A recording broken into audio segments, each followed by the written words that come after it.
Good morning. We're in Exodus 20. Exodus 20. And God spake all these words, saying, to, I am the Lord thy God, which have brought thee out of the land of Egypt, out of the house of bondage. Verse 3. Thou shalt have no other gods before me. Verse 4. Thou shalt not make unto Thou shalt not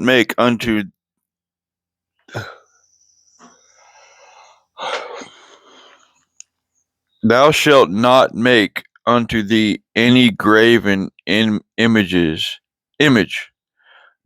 or any likeness of anything that is in the heaven above, or that is in the earth beneath, or that is in the water under the earth. 3. Let's go back to 3. Thou shalt have no other gods before me. Now I'm pretty sure these are the 10 commandments. Okay? So we jumped right into that.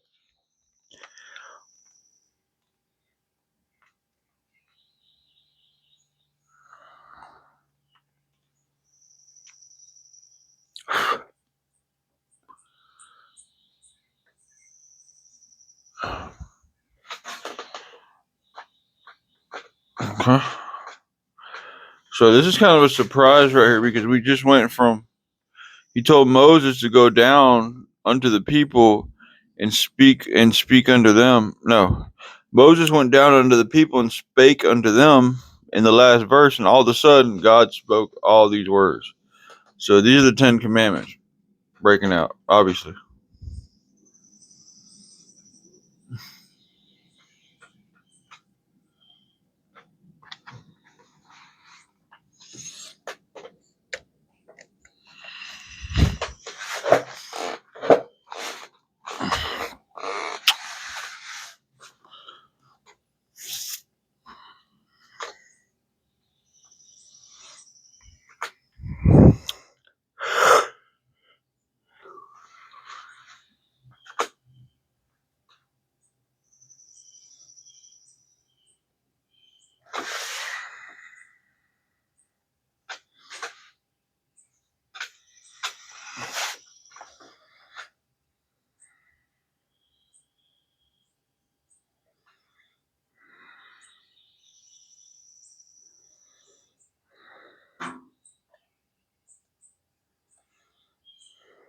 Okay.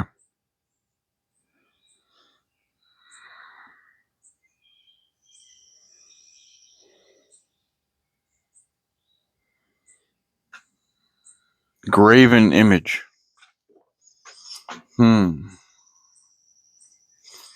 That's interesting. We might leave that alone for a second, but it's almost like when you carve something in, it almost like it's something magical there. And it's not the first time I've heard that, to incise something. It's not the first time I've heard that. Like when you carve something in a tree or something like that. So there could be some potential between me and you. There could be some potential warnings about sorcery and witchcraft right here. Graven image. Let's look over here on this just for clarity, because this is preach facts. This is not your just regular study here. We're getting everything. Graven image. I guarantee you, if you look something up on witchcraft or something like that, you're going to find something about incising, which is to carve. But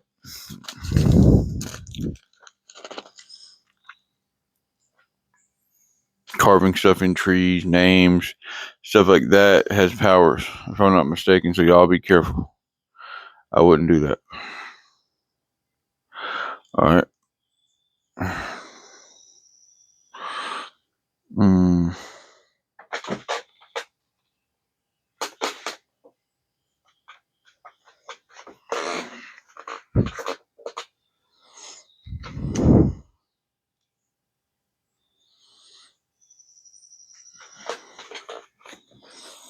So we're in 20 verse 4.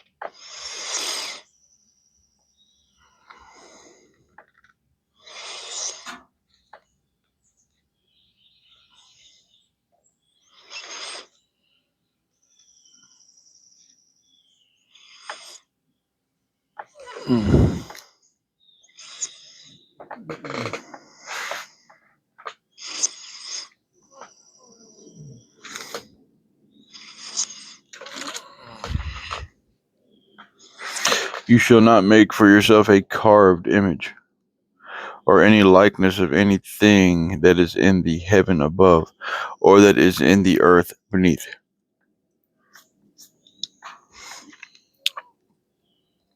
or that is in the water underneath. Okay.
Okay.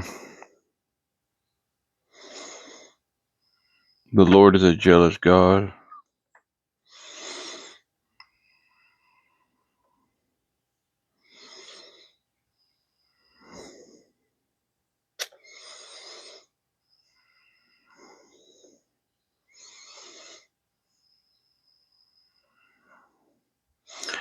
Okay. So I was just looking on the carved image thing,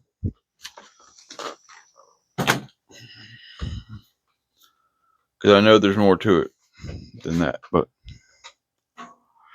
uh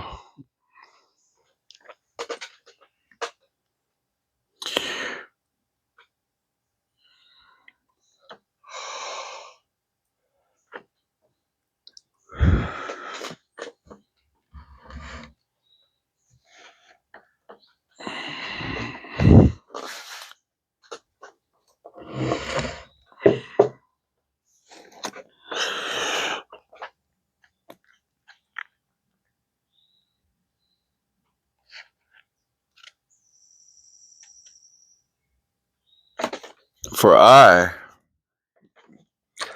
no verse 5.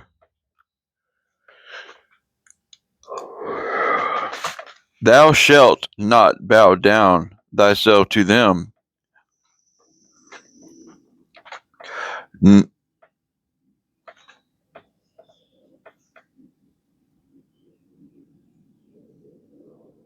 nor serve them, for I the Lord thy God am a jealous God, visiting the iniquity of the fathers upon the children, unto the third and fourth generation of them that hate me. There you have it right there.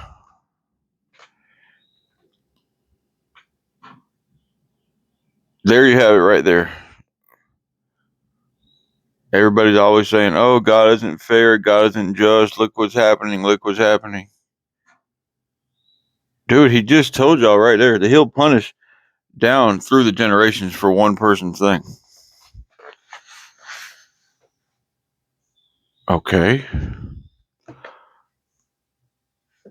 He's forewarning you right here. How is that not fair?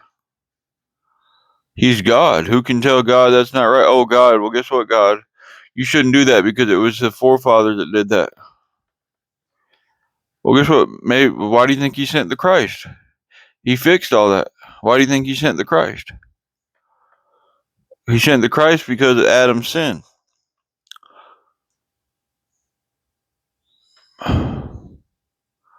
Yeah. One man's curse turned into the whole world's blessing. But when you see sad stuff happening, kids in hospitals, kids with cancer, all type of bad stuff happening, this could have happened several generations ago. Something went wrong, and God is punishing it down here. Okay, well, you can sit here all day long and say, "Oh, that sucks. That's not fair. That kid didn't do nothing."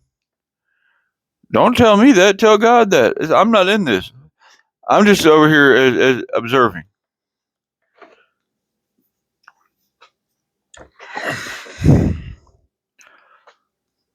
It says it right here. He will punish down to the third and fourth generations the iniquity of the forefathers, of those that hate him.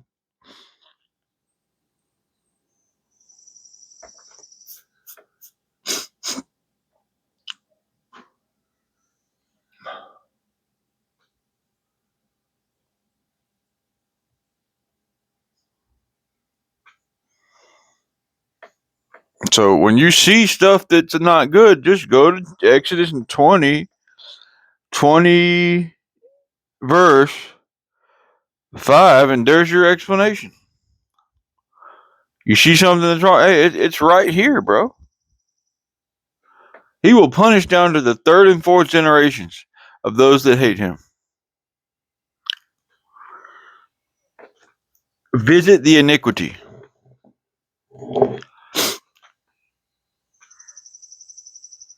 That's pretty harsh. I mean, God can do that. He can do that. And that does not take away his realness or anything like that.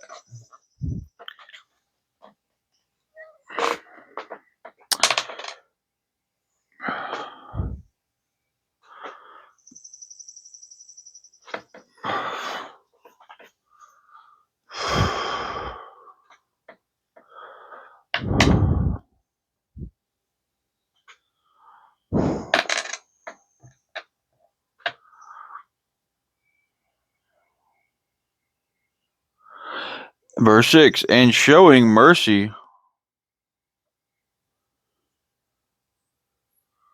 Did I finish yesterday's chapter? Okay. Yeah, I think so.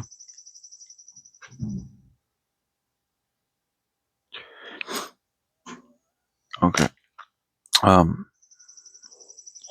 And showing mercy unto thousands of them that love me and keep my commandments.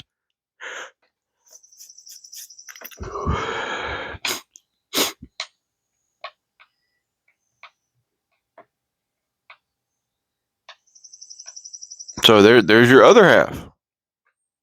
Okay, he's punishing down to the third and fourth generations of those that hate him, but he's showing mercy to thousands that are not hating him.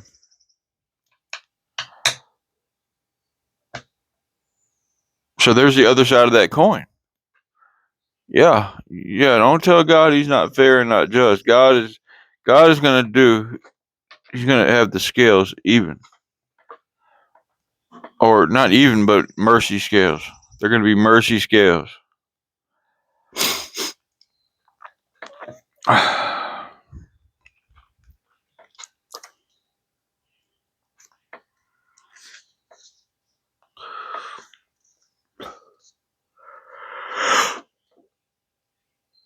Those that love him, he's going to show mercy. So it says. So it's a two-sided coin. You got your punishment, but then you got your mercy. So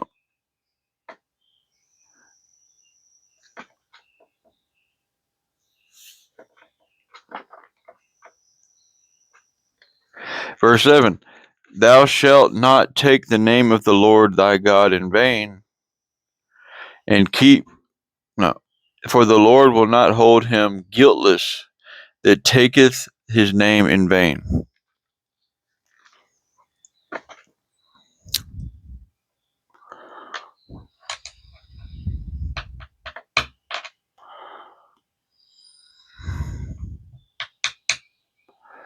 Yeah. And just for the record, the only name I use is Jesus Christ. Now, they've been trying to take away that name and diminish it forever. But it still stands. That is a sacred name. It's not anything like that. It's more than what you thought it was. It's bigger than you can imagine. They say in no other name can you be saved, and the demons flee at that name. No other name. No other name. And I've heard other people say that that's the only real name. Everything else was a mistake in the Bible. They said it's highly unlikely that they got the name right in the other chapters. I mean, in the Old Testament, they say it's highly unlikely that those names were correct. Those are translations that they came down. He never really had a name before that. He said, I am. Everything else was a spinoff from that, I think. Don't quote me. I'm just saying. I have seen stuff on that. God never had a name until Jesus Christ. That's what I heard. I don't know how true it is, but I'm going to run with that because Jesus Christ is for sure his name.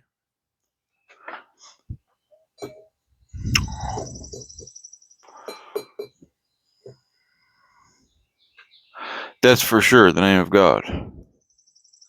Okay, so any other name, I don't even play with that. Because those names are highly unlikely that they're correct.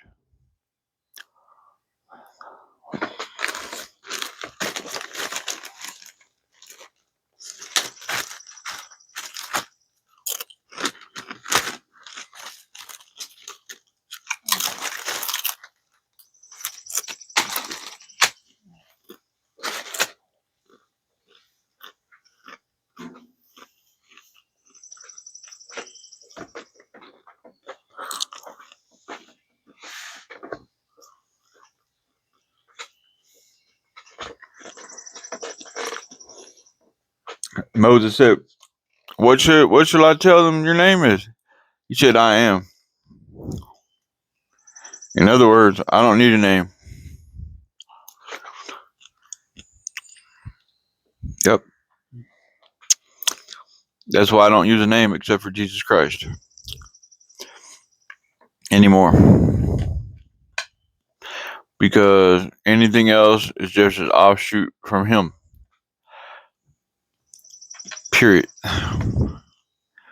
Anything else, you're going to be worshiping something else, something lesser, I think.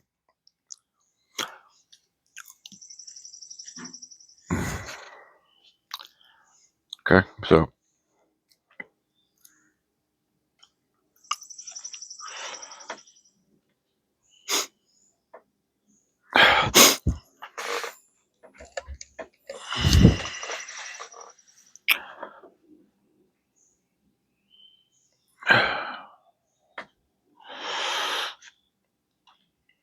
Verse 8.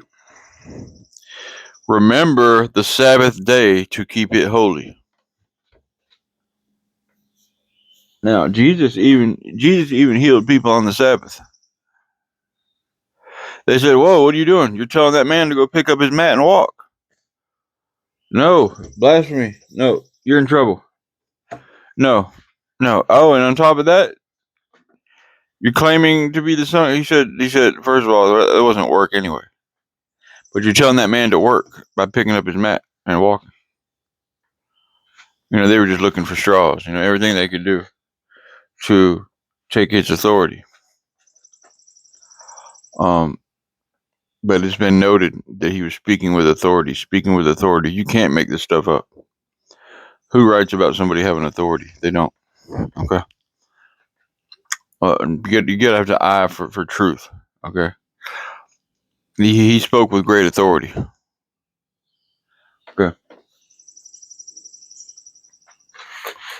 So I wonder why. He's God. Um. So.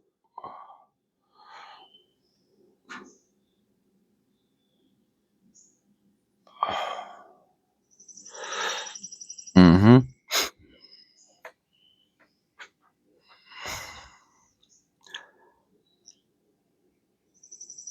Oh, also they were out in the fields.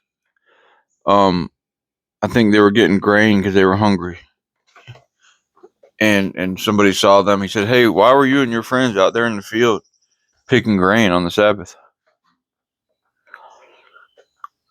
Man, I think Jesus wasn't really recognizing them, recognizing the Sabbath like he should have. Apparently, um,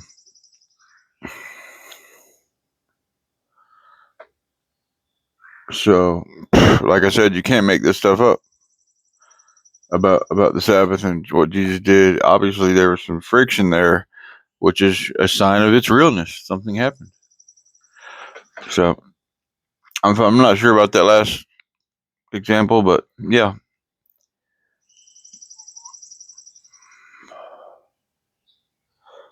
I think Jesus said something along the lines of, "My men were hungry, so they ate.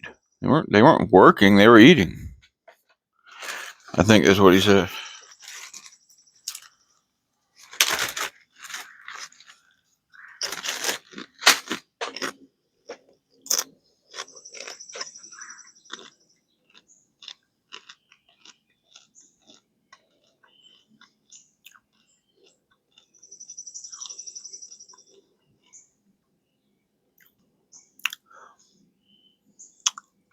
Verse 9, 6 days shalt thou labor and do all thy work.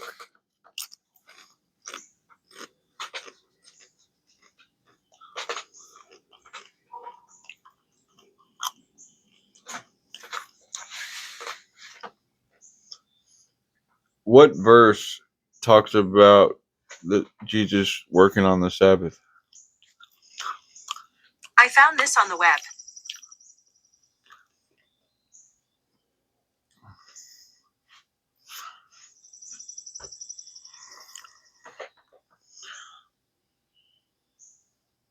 Yep, just like I said. His disciples were hungry, so they were picking heads of wheat and eating them.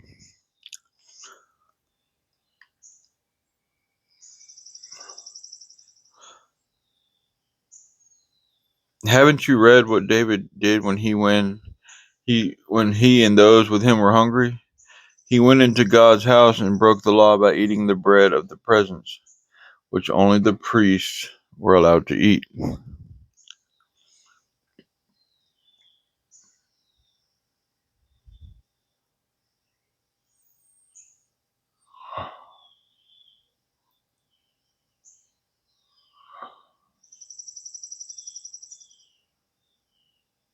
So basically, he was saying he's above the Sabbath, and that's okay.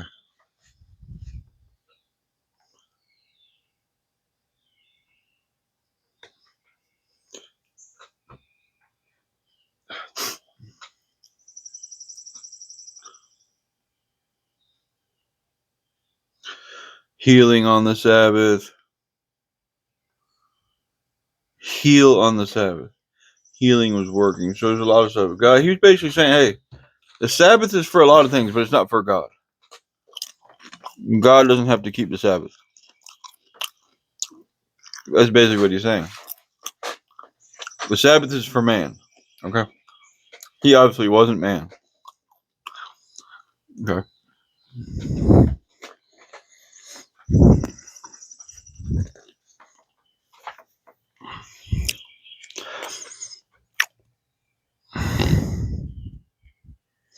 I need to work on keeping the Sabbath. I don't keep the Sabbath like I should. I'll mow grass, work on customers, stuff like that. I shouldn't do that, but I do. Um, it's there for a reason. Okay. I mean, there's extreme Sabbathers. They probably don't even get out of bed. They don't leave the house. Um, I mean, they're extreme Sabbaths. Like they don't do anything. You know.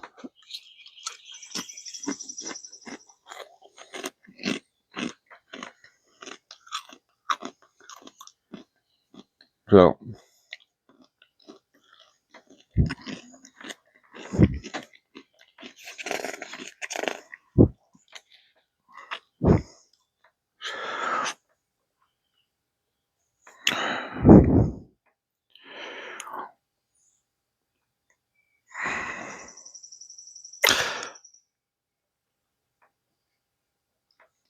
yep.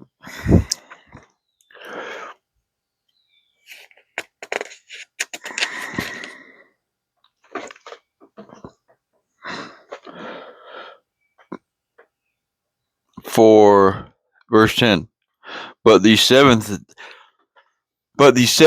day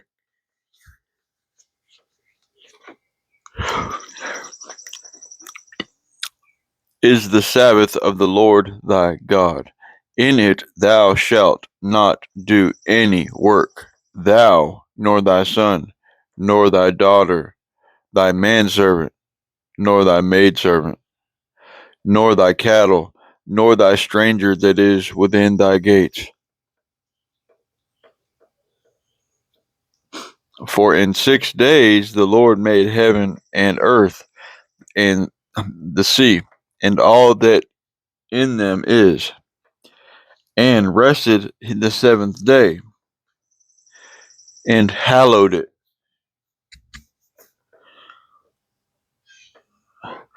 12. Honor thy father and thy mother, thy days, that thy days may be long upon the land. Verse 12. Which the Lord thy God giveth thee. 13.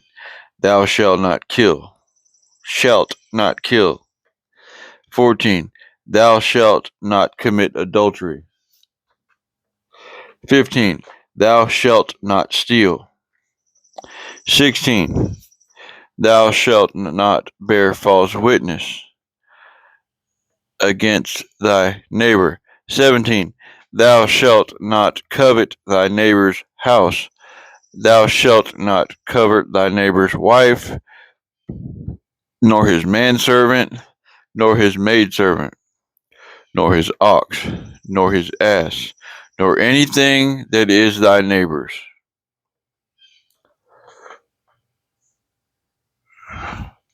And that's big.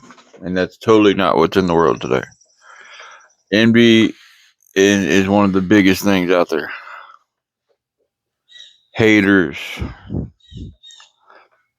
don't have something that somebody wants. Envy is one of the biggest worldly things out there. Everybody's guilty of it. You know, I think.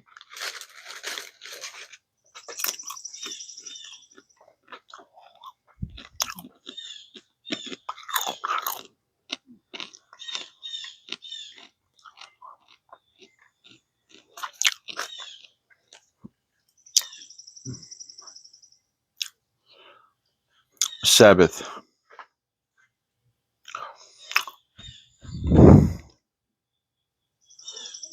Here's some info about Sabbath.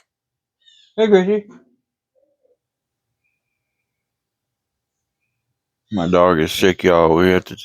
We think she might be dying. She's laying down here under the stairs. You hear me? Hey, Gracie.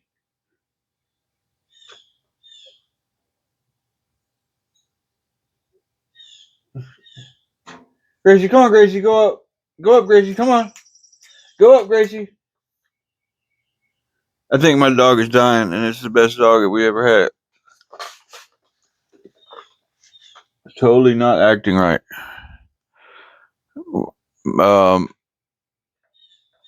crying in the night, little whelps, and I don't want to share this with y'all, but I have to let y'all know that my dog, I think, is dying, and she is the most pure, innocent heart ever. Gracie, go up, Gracie, go. Poor Gracie. I tried to take her to the vet today. Mom said no. Let's wait till tomorrow. Okay, I'm not gonna. There's other issues trying to come from it, and it's just.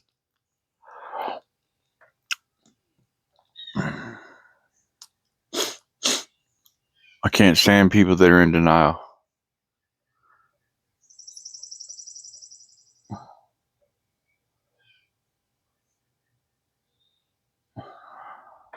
And I'm one of them. I'm in denial that I need to get off drugs. I mean, I'm off drugs, but that drugs are no good for me. I'm in denial about that. You know.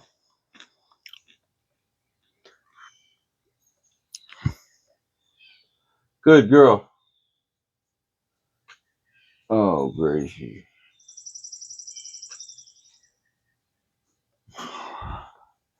Here she comes. Good girl. Yeah.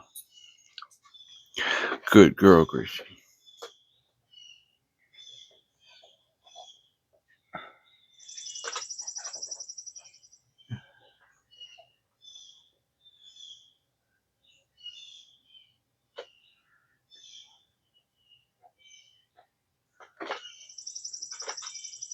Go up.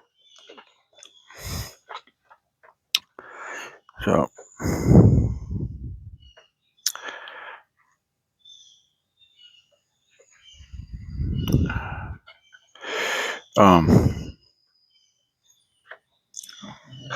I told my mom, I said, hey, if Gracie's dying, we just gotta let her die and put her down and get another dog. No, people want to sulk in it. Oh, yeah. No, don't do all that. That's not how that works. You go get diagnosed, and then you handle it. You don't sit there and let the dog suffer forever, especially when it's going on 15 years old.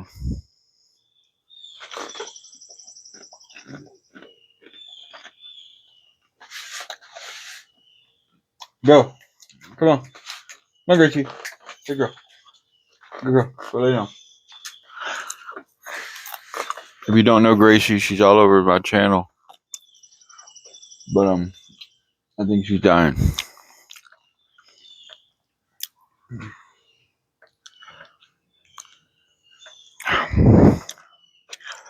So all dogs go to heaven, I think. Good girl.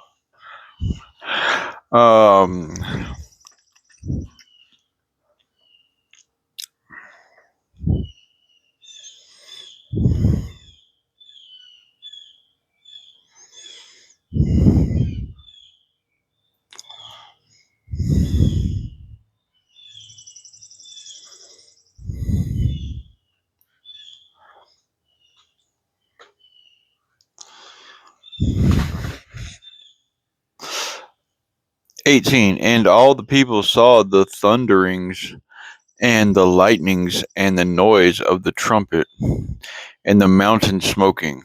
And when the people saw it, they removed and stood afar off. 19. And they said unto Moses,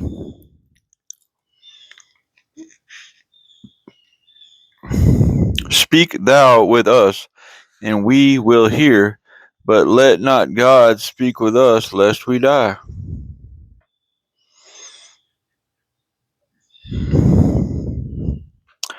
20.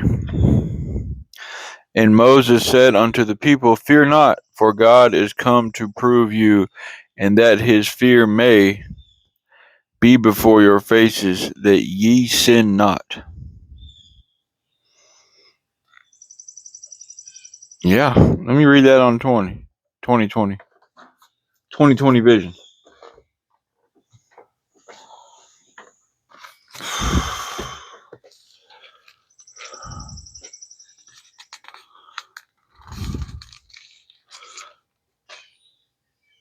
20:20 says,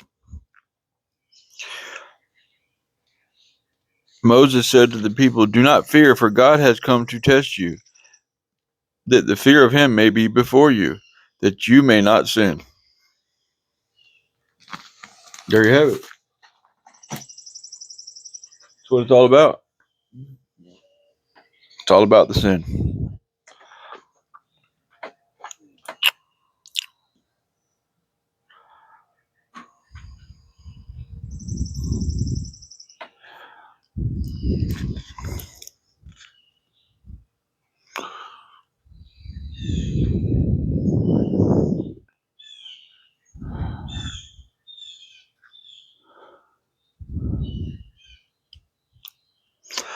21.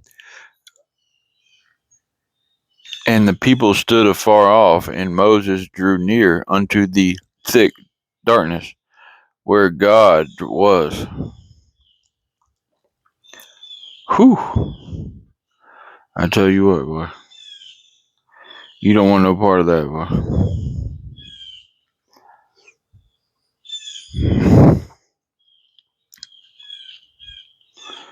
22.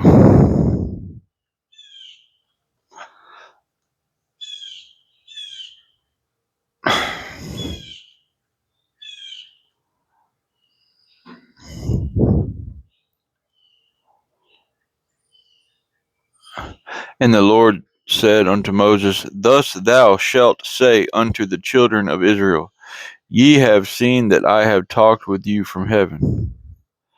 23. Ye shall not make with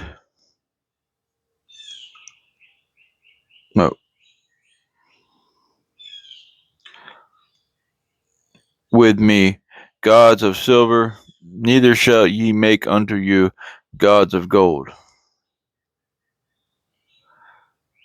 Now there's been mystery around gold and stuff like that forever. People, you might say to yourself, why is it so valuable? Well, there may be some hidden things you don't know about that stuff. And pretty much that's how it goes. You can't eat it. It's just metal. I hate to tell y'all this, but there's more stuff going on with that. Pretty sure. So you can't eat it. It's pretty to look at. There's other stuff going on with this metal. Okay, I'm gonna leave that alone. I've been saw that a long time ago.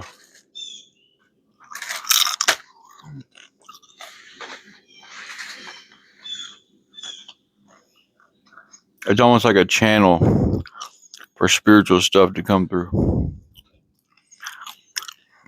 Don't ask me how that works. All I know is that's been going around for a while. Look at the leprechauns; they're gold. Just saying, bro. Sometimes you just gotta wake up.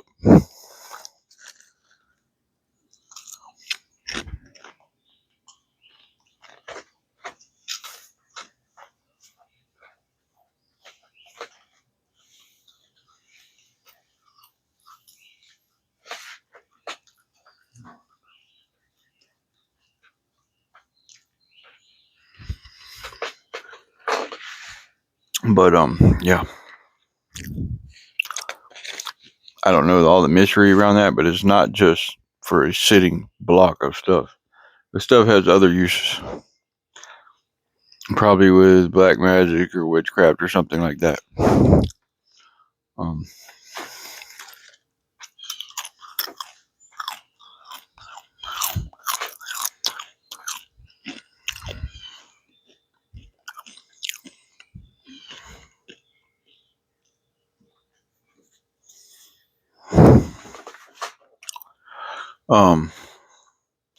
But that stuff's been going on since Egyptian times and Sumerian times. There's been a lot of gold objects and stuff, and Solomon and all that. It's been around for a long time, but the full meaning of what that all means is a mystery. It's hidden. But I guarantee you, it's more than just pretty to look at and just a symbol of money. No, it has a practical use. They're doing something with that. Okay, guarantee it.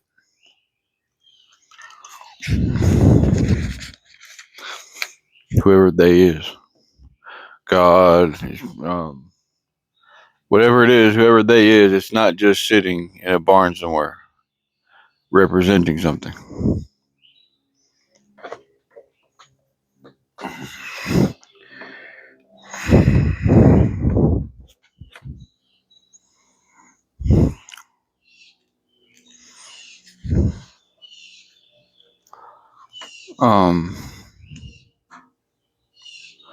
So I don't, like I said, I don't know what that is. A gateway to a good luck, or that gives you power, allows spiritual gateways, anything like that. Whatever it is, it's more than just a symbol of power. It's actually doing something somewhere. Okay. Whether it's cleaning up atmospheres, I've heard stories about that. They needed gold to take back to their atmosphere to clean it up. They'd put it into their atmosphere and it would clean up their atmosphere. The gold would.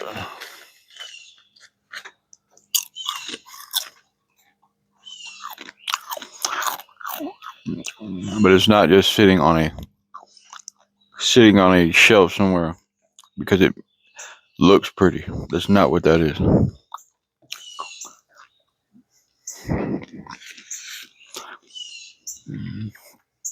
They're called noble metals.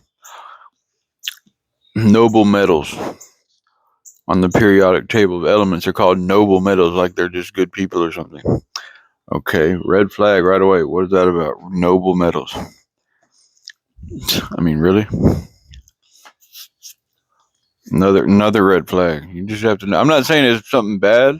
All I'm saying is there's more to it than just, oh, it's pretty, oh, it's valuable. No, it's valuable for a reason. Not to make engagement rings, not to make necklaces. That's not why it's valuable. It's valuable for other reasons. So I'm gonna leave that alone.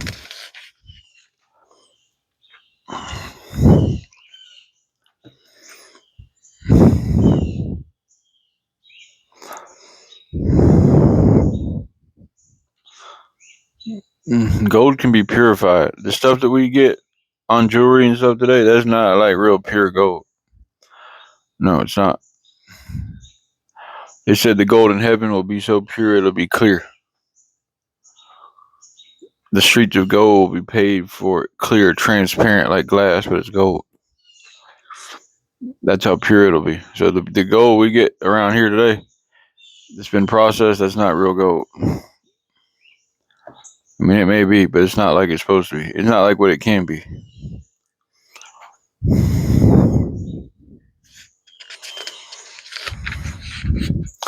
And there's small amounts in gold and other metals too. Like when they're doing other metals, breaking them down, and there's mystery behind this stuff, bro. In parallels, but trust me, there's stuff there. There's gold in everything, copper, steel. When they melt down those vats, guess what?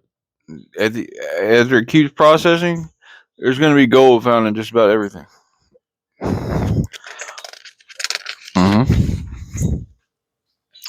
Platinum, gold, all that stuff. Okay.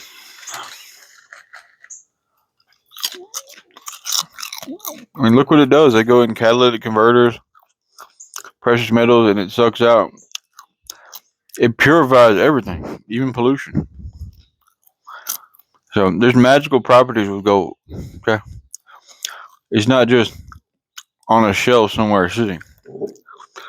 No, it has a magical property to clean things and stuff like that. And there's other stuff going on. I'm trying to tell you all this. It's almost like a God particle or something. So when God says that here, don't worship images of gold and stuff. He knows what he's talking about. He knows there's stuff going on. Because like I said, you already have gold and stuff and platinum doing miraculous things here with catalytic converters and everything like that. What do you think's in there? the pollution passes by the gold, and miraculously there's some chemical reaction, and it neutralizes it. Yeah, magic. Period. End of story. Just by being there, the pollution passes by. The I don't know if y'all ever researched how a catalytic converter works. It's pretty interesting. Yeah, the chemicals, the gold and stuff is on there. The carbon monoxide or whatever goes by and just says hey, and that's it, and it kills it. Yeah, just by going by, it does something to the carbon monoxide. Some type of osmosis or some type of something happens, and it neutralizes those terrible things. Yeah, I know. A literal miracle happens all the time, but oh no, God isn't real. Yeah. But you tell somebody something like that, they'll believe it. Oh, okay, well, these catalytic converters work. It's a state law that we have these. Well, how does it work? Well, okay, we put the gold on there. We put all these precious metals on there, and all of a sudden, when the carbon monoxide particle goes by, hold on, we can't see none of this, y'all. It's under a microscope, and then some. But we know it's true because we're scientists. Okay, but you'll believe this, but you can't see it, but you won't believe in God. Okay, talking to the public here. You'll believe in this catalytic converter doing its thing, but you won't believe in God that you can't see. Okay, so the carbon monoxide goes by the gold particles on the thing through a honeycomb or whatever they got down there, and all of a sudden it comes out and it's clean. Facts. Period.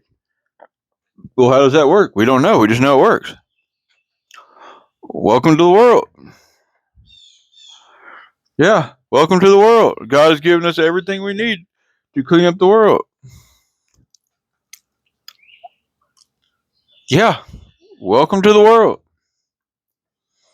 There's more miracles all around you, but you'll believe something like that, where a lifeless thing is cleaning things without even doing anything to it, and all of a sudden we talk about God. He's not real. Guys, get out of the door, please. Let yourself out.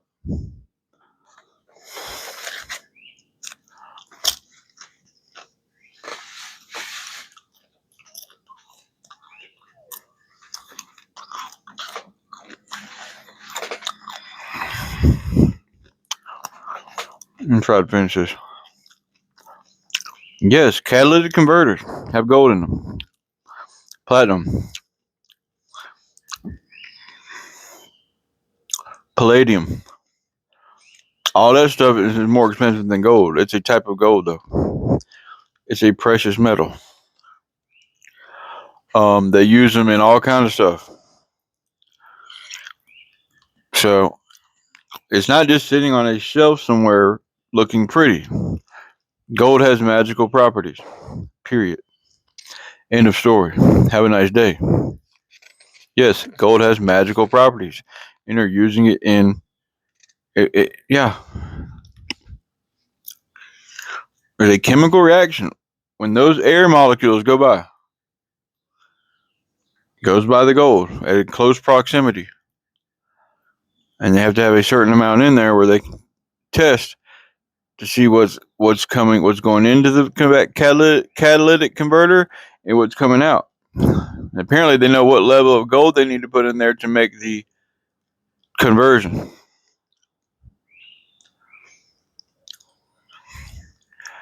But yeah, that's what happens. And guess what? Everybody's running around chopping catalytic converters off of cars because they sell them for money because of the gold in there.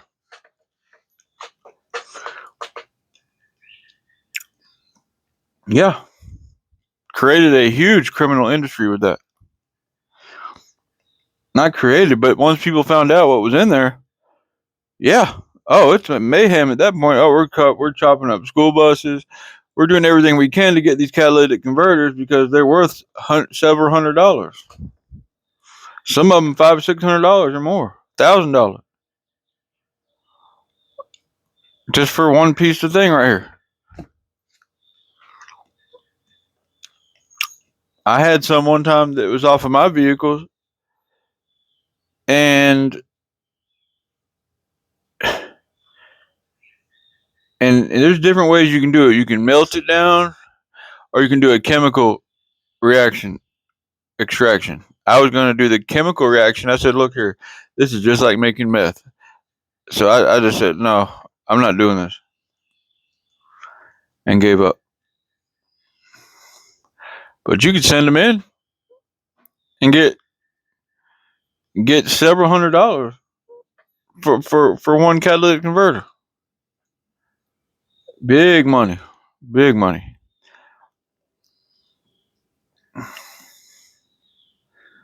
So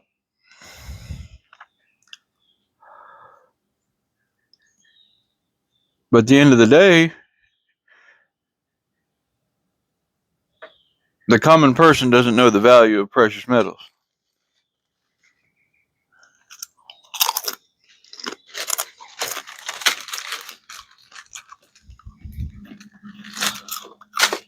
I don't either.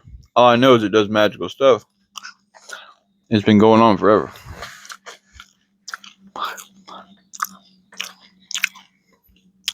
Could be the fountain of youth. Could be a lot of things.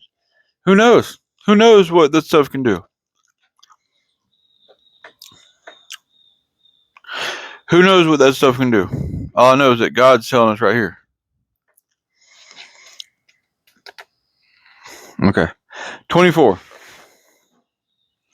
An altar of earth thou shalt make unto me, and shalt sacrifice thereon thy burnt offerings and thy peace offerings, thy sheep and thine oxen. In all places where I record my name, I will come unto thee. I will bless thee. And I will bless thee. 25. And if thou wilt make me an altar of stone, thou shalt not build it of hewn stone, for if thou lift up thy tool upon it, thou hast polluted it. There you go again. I was just talking about pollution. 26. Neither shalt thou go up by steps unto mine altar, that thy nakedness be not discovered thereon. We're done for the day. We're on YouTube at Preach Facts. We're on TikTok at Preach Facts 7.